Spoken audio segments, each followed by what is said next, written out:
कैथल जिले की सभी विधानसभा सीटों पर बीजेपी के लिए मंडरा रहे खतरे के बादल। कैथल जिले की खासतौर पर कलायत विधानसभा सीट के लिए लोग क्यों तलाश रहे किसी नए चेहरे को। पिछले 10 सालों से बीजेपी सरकार का इतिहास कहता है कि भाजपा ने पिछले 10 सालों के दौरान जितनी ताकत कैथल जिले में लगाई, शायद ही उतनी ताकत किसी दूसरे जिले में लगाई हो। इस दौरान देखा गया कि पहले पूर्व मुख्यमंत्री मनोहर लाल और अब मुख्यमंत्री नायब सैनी का लगातार कैथल आना जाना लगा रहा।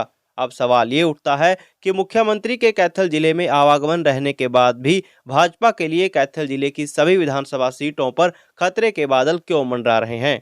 2019 में कैथल जिले की 2 विधानसभा सीटों पर बीजेपी ने जीत दर्ज की थी। इनमें से एक कलायत हलके की सीट तो दूसरी कैथल विधानसभा की सीट शामिल है, जबकि तीसरी पुंडरी हलके की सीट पर आजाद प्रत्याशी ने जीत दर्ज कर एक हद तक भाजपा का या कहें कि गठबंधन सरकार का ही समर्थन किया था। अब कैथल जिले की 3 विधानसभा सीटों से लोगों का इतना समर्थन मिलने के बाद भी बीजेपी आए दिन यहां हाशिए पर क्यों जा रही है। चलिए जानते हैं। सबसे पहले कैथल जिले की कलायत विधानसभा सीट की बात करते हैं। कलायत विधानसभा में 2019 में बीजेपी की जीत का सबसे बड़ा कारण यहां से पार्टी द्वारा एक महिला को टिकट देना माना जा सकता है। 2019 के विधानसभा चुनाव में कलायत हलके में भाजपा प्रत्याशी कमलेश ढांडा का लोगों ने भावनात्मक तौर पर समर्थन खुलकर किया। उस समय लोगों को लगा था कि कलायत हलके के लोगों की उम्मीदों पर कमलेश ढांडा ही खरी उतर पाएंगी, क्योंकि इस विधानसभा के लोग बाकी सभी पुराने चेहरों को एक एक बार आजमा कर देख चुके थे। इसीलिए ये लाजमी था कि लोग नए चेहरों को आजमाएं। अक्सर ऐसा होता भी है कि जब पुराना चेहरा जनता की उम्मीदों पर खरा नहीं उतरता तो लोग नए चेहरे को एक उम्मीद की किरण के तौर पर देखते हैं।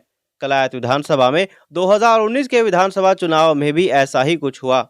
अब सवाल ये उठता है कि कलायत विधानसभा के लोग तो हर बार अपनी विधानसभा में विकास करवाने के लिए नए चेहरे की तलाश करते हैं, लेकिन होता कुछ यूं है कि लोग जिस नए चेहरे की तलाश करते हैं वो नया चेहरा हर बार लोगों की उम्मीदों पर खरा उतरने की बजाय पहले वाले पुराने चेहरों में जाकर शामिल हो जाता है। इस बार पिछले 5 सालों का इतिहास भी कुछ ऐसा ही रहा। 2019 के विधानसभा चुनाव में कलायत से लोगों ने कमलेश ढांडा को विधायक तो बनाया, लेकिन विधायक बनने के बाद कमलेश ढांडा ने लोगों की उम्मीदों, भावनाओं और उनकी समस्याओं को समझने की बजाय सिर्फ एक विधायक बना रहना ही जरूरी समझा। लोगों की उम्मीदों पर खरी ना उतरने के कारण ही कलायत विधानसभा में आज कमलेश ढांडा के प्रति लोगों की नाराजगी खास तौर पर देखी जा सकती है। इसीलिए ये कहा जा सकता है कि इस बार के विधानसभा चुनाव में कलायत विधानसभा में बीजेपी पर खतरे के बादल मंडराते साफ तौर पर देखे जा सकते हैं। अब ये कहना कोई गलत नहीं होगा कि इस विधानसभा चुनाव में कैथल जिले की कलायत विधानसभा सीट बीजेपी के लिए आए दिन चुनौती बनती जा रही है। इस वीडियो में हमने कैथल जिले की सिर्फ एक कलायत विधानसभा सीट की बात की है। समय सीमा को ध्यान में रखते हुए हम कैथल जिले की बाकी विधानसभा सीटों की बात वीडियो के अगले भाग में करेंगे। हालांकि आपका इस पूरी चर्चा पर क्या मानना है, कमेंट में जरूर बताएं। फिलहाल कैथल बैग न्यूज के साथ इतना ही।